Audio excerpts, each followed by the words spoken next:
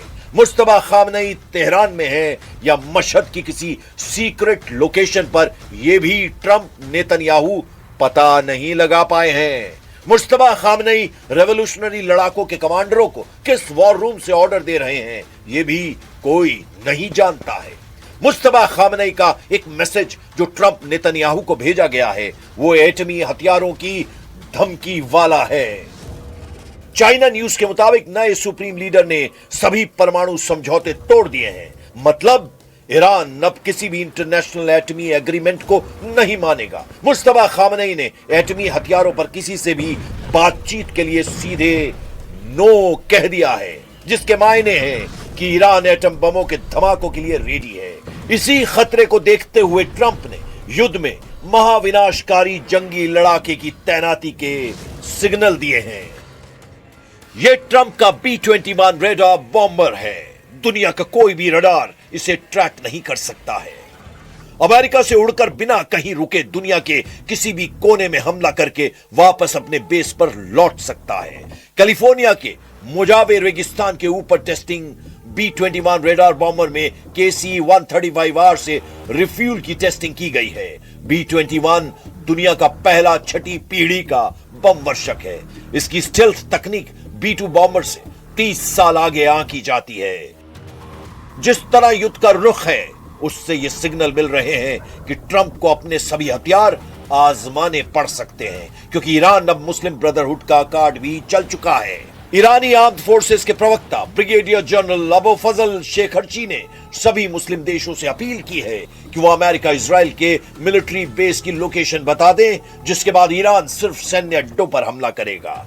खाड़ी के देश इससे सेफ रहेंगे। कितने खाड़ी देश ईरान का ऑफर कबूल करते हैं ये तो अभी साफ नहीं, लेकिन इटली की प्रधानमंत्री जॉर्जिया मेलोनी ने ट्रंप का ब्लड प्रेशर बढ़ाने वाला बयान दिया है। मेलोनी ने ईरान में हुए नरसंहार की निंदा कर दी है। Intendiamo anche far sentire la nostra voce affinché nel perdurare delle azioni militari di Stati Uniti e Israele volte a neutralizzare la capacità bellica iraniana venga preservata l'incolumità dei civili a partire dai bambini.